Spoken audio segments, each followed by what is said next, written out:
So I would like to introduce Tuan Sophian's slides. Encik Sophian, please share with us.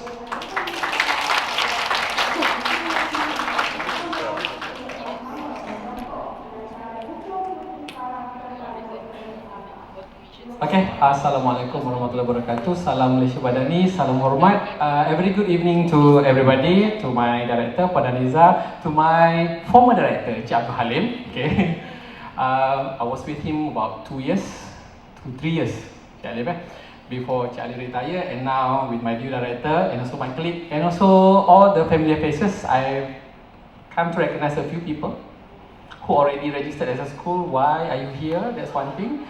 Those who are unregistered, because our purpose is actually like to give the information for those who are unregistered. Maybe you are so afraid to come to our office, afraid to get caught. I don't know. We don't have handcuff in our office, not to worry about that. But then somehow I know some people believe that it's not easy to get information from the Ministry of Education. By right, like what Mr. Keith said, that what we did in 2018, we do have a bigger crowd. I think during that time, our main purpose is actually just to give out the info so that anybody wanted to know how to set up international school do get the right information. You don't have to pay the consultant. I do believe some of you pay the consultant for a chunk of, yeah. So you actually can do it on your own, and then you can actually experience the whole thing altogether. So you know what to do, you know why you are requested to do that. So because I think the time is not on our side, right, Mr. Kit, you should be very okay. So I just introduced, these are the category for international category of schools, private school in Malaysia. So we are divided them into 3 colors. Why? The first one, the blue one, is actually the national curriculum. So the main thing that we have differently this time around is actually we also wanted to know if you are interested in opening up national curriculum private schools, not just international school. Maybe not a big market for Mr. Keith because they are selling book for international school, but then both are, you say both, there should be no problem. Okay, so the blue one is actually national curriculum private school. So national curriculum private school, we divided it into a few categories. The first one is actually the national curriculum private school primary and secondary. This will be similar to the government school. Exactly what the government school did, that will be the national curriculum private school. But then the difference will be it's totally owned by a private entity. Okay. The second one will be the national curriculum private school also, but then they do have an additional Islamic religious curriculum. This Islamic religious curriculum normally come from the Islamic State department. Okay. So you don't actually you cannot create your own Islamic curriculum because it must be approved and accredited by the Islamic State department. Okay, so that will be also primary and secondary.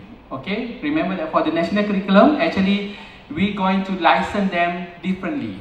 Each of the school will have their own license. Will be meaning that the primary school and the secondary school, but then the whole school can be actually in the same compound. Should be no issue on that one. Okay, the last one for the national curriculum school will be the special needs school. That will be for those special needs students. Okay, it's specifically for special needs. But then if let's say you are running the national curriculum school for the for the normal kids, for example, you can also have the special needs student, but then it will be more like inclusive classes, not specifically for the special need, but then you intended to open a special need properly only for special needs school, then it will be for a special needs kid, then will be special needs schools. Okay, then you come to the orange part, that will be the international curriculum, but then they are using English only.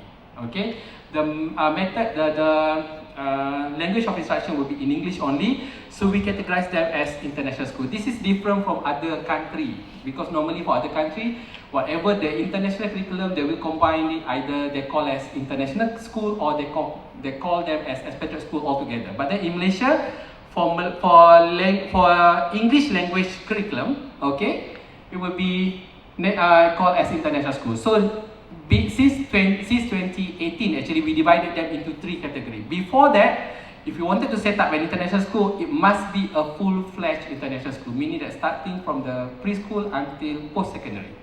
But then since 2018, since the demand is there, we know that a lot of learning center offering for primary only, for secondary only, Then we come out with a new guideline in 2018 that we divided them into, like, if you wanted to open primary, then you can actually open only primary, which consists from preschool until year 7, year 6. Okay, and then if you wanted to run secondary only, will be starting from year 7 until either you go until year 10 or year 11 for finish up the secondary, or you can go post-secondary for year 11, year 12 and year 13. So it's up to you. So, and then let's say you wanted to open up the whole stretch of international school, then you can start the full-fledged international school. So each of the category will have different requirements. Okay, the last one will be the international curriculum, but that is non-English curriculum. So it will be what we call as expatriate school. Okay, normally it's specific goal for the expatriate group, like for example, Japanese expatriate school, the Iran expatriate school, French expatriate school. So they are specifically using their mother tongue, their curriculum of their origin country. Okay, and then it's not welcome for those Malaysians. Actually, they go specifically for the expat. Okay. Make it quick. Okay, I've divided. Oh, it's not shown the color. Actually, I've divided into 2 colors. One is blue, one is white, but then the blue is not there anymore. Right? Okay, so I've divided it. The whole presentation will be comparing the national and the private school, which is the national curriculum, the blue one. Okay, and then the left side will be the international school. So if we compare the ownership, we're talking about the ownership.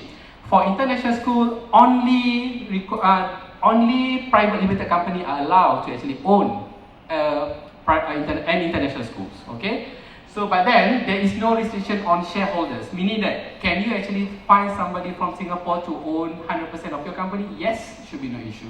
We are actually encouraging more foreigners to actually come and invest in our country. We do heard that Vietnam actually offering better offer or better package for you to set up in international school, but then Malaysia also a good place to set up international school. So far we are coming to number 2, or now the Thailand is actually the most international school in the Southeast region. I think the second one will be Malaysia.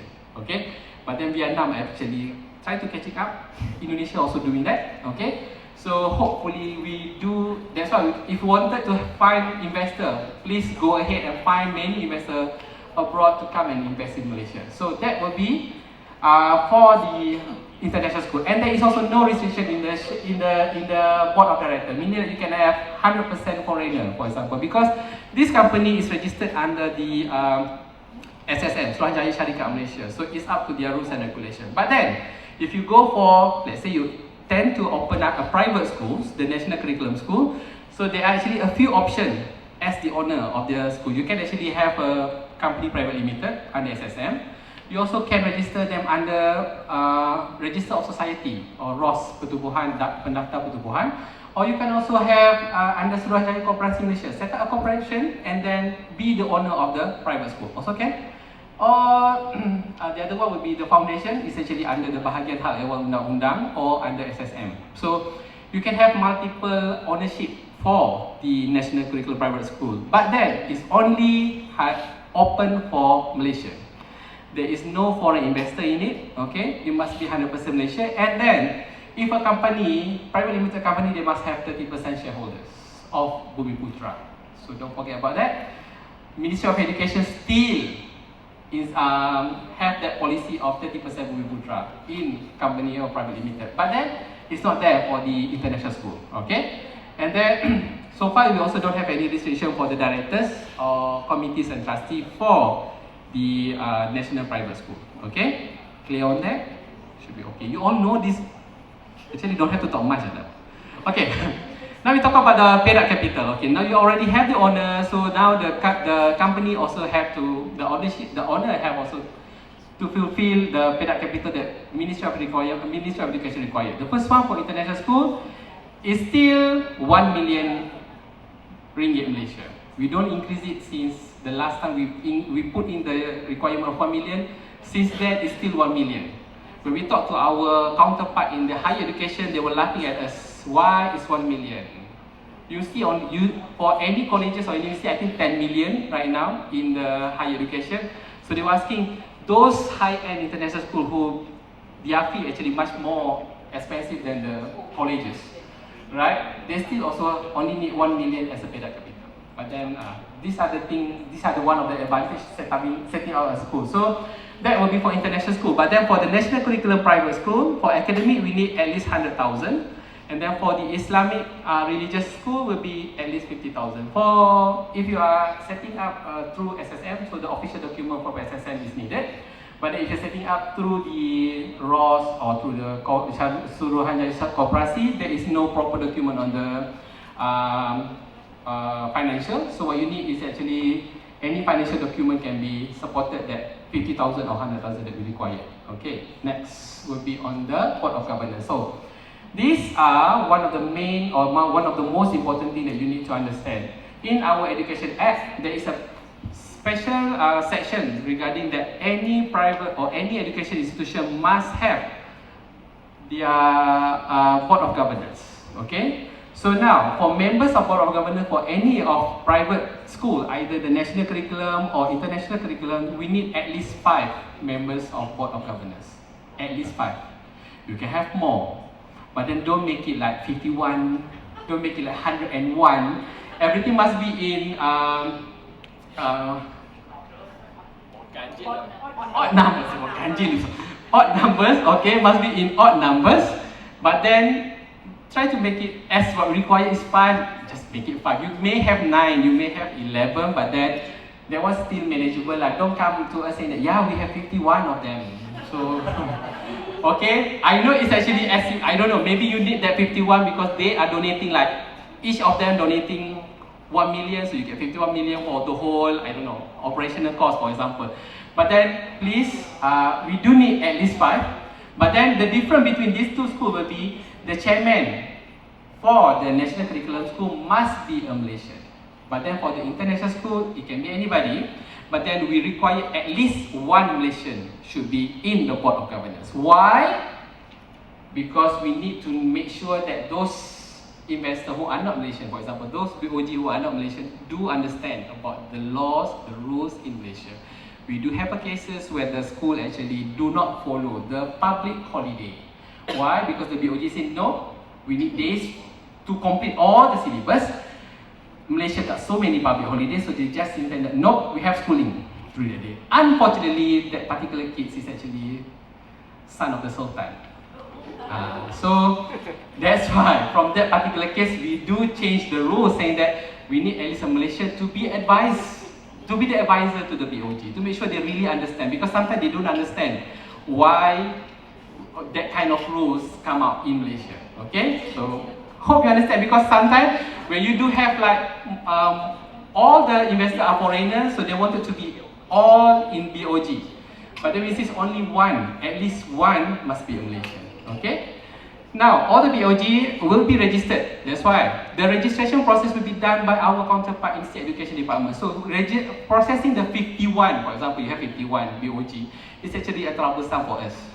So make it 5, 7 or 9 will be easier for us to do it one thing. And then it's actually free. You don't have to pay for the registration. So that's why doing things for free for 51 people is not that great. Okay, so make sure you find the best number for that one. Okay, and then one of the things that you need to understand that these BOG are governed by the instrument of government. What is instrument of government? It's actually like a whole, if you already download any document, you will find a draft of instrument of government. Don't just fill in the information inside that. It's not a fill-in form. It's actually something that you have to, if you have lawyers, if you have your legal team, do sit with the legal team to really understand what inside the instrument of government, because this is actually the legal document that will actually bind you with whatever decision that you make in managing your schools. We do have cases. Just recently, Board of Governors are fighting with the owner of the schools. Somehow, the Board of Governors, the instrument of governance has been written in favor of the Board of Governors, not in favor of the owner. So now owner have to pay more and more to the Board of Governors, but then the profit is not there. So they try to drag us, the Ministry of Education, to the court. Why? Because we are endorsing the whole thing. But we say, you make your own instrument of government, you set the rules and regulations, you make them saying that I can put how many percent of the school profit as my bonus. That was stated in the instrument of government. So if you wanted to fight that, it's actually between you, between the board of governors. So that's why I said sometimes people don't see it very important because they say, the ministry already prepared the draft of the instrument of government. Just fill in the blank. Oh, you need how many people to attend the meeting? This is the quorum. This is the meeting. How many meetings that you have to do? You think that's it? But then if something happened between, nobody live happily ever after, right? So when things come to the bad part of it, then you will actually come up with this. You refer to it and say, these are the instruments of government that you submit to us. This is an agreement that you set between both of you. So you have to settle up by yourself. Ministry of Agriculture will not interfere with that. Okay? So do check the instrument of government before you actually sending to the State Education Department to endorse it for the final one for our record to keep. Okay? So this is important. Be sure that you go with your legal so that to make sure that everything are clearly stated, are clearly do justice for everybody. Okay? So one more thing important to know that is actually the headmaster or principal cannot be the BOG. Why? Because of the conflict of interest. Because normally the process will be the owner appoint the BOG appoint the headmaster or principal. So suddenly the headmaster or principal is actually the owner. So now you set the principal, then principal come back. I'm the owner. I can actually set the whole BOG set. So these are the things that we don't want to be joining or interfere with your internal team. But then that's why from the very beginning we will have to make sure that if you are the owner, be sure that you don't be the principal also. If you want the owner, be the BOG, that would be better. So that you are managing the same people. And then you will be appointing the principal or headmaster. Okay? So that's why the principal headmaster cannot be in BOG. Alright.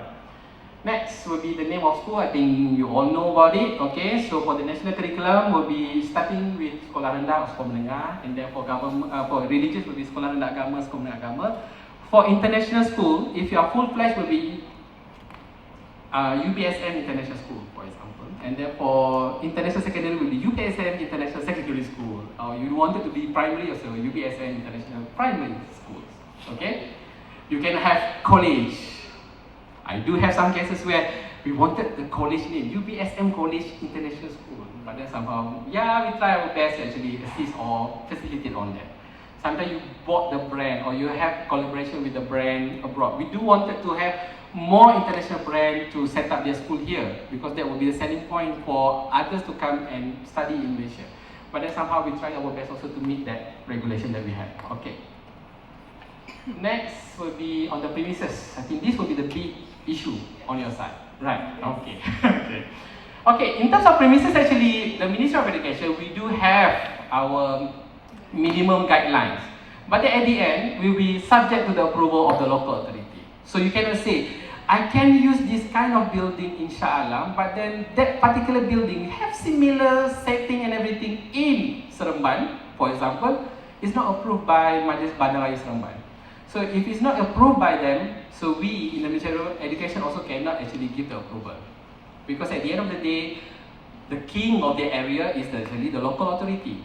Okay, so be nice to them, that's one thing. Good luck when dealing with them, that's the second thing. Okay, because we do have like a session with all the operators previously. Also mentioned, can ministry do something about this? We cannot actually do the engagement session with all 140 something local authority. Different local authority have different setting, different town planning and everything. So you have to understand that. Let's say in Kuala Lumpur it's easy because it's only DBKL. But then when you go to Shah Alam, for example, in Selangor you got Shah Alam, you got Majlis Bandaraya Shah Alam, Majlis Bandaraya Petaling Jaya. More Majlis Bandaraya than Majlis Pembanaran. Majlis Bandaraya will be bigger, much difficult to handle. Believe me, I've gone through that.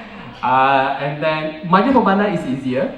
If you go to outskirts, then Majlis Daerah will be much easier. But then who wanted to open international school in Majlis Daerah? Right, so at the end you come back to the Majlis Bandaraya, Majlis Pembanaran. So, but then you have to bear with them. But then try to, because they know right now what we can do is actually we are sharing our guideline with them. Okay, so we also don't want them to misunderstood on to the operator. So they have to give the same information as what we give. So for example, one particular case, when you submit to us, you say that you have 35 classroom. But then when the Majlis Perbadaran go and visit, they come back to us saying that no, they only have 30. They say no, in the plan is 35. No, we go and visit. You don't go and visit. You say that will be that will be their questioning us. So you say that yeah, we don't actually go and visit for every premises because sometimes the premise is not ready yet. So when they go and they say yeah, you're not fulfilling the minimum requirements set by MOE, not set by them. The 35 classroom, for example, is set by us. So they also try to help us to make sure that all of you are actually fulfilling all the requirements, not just by them, also by us.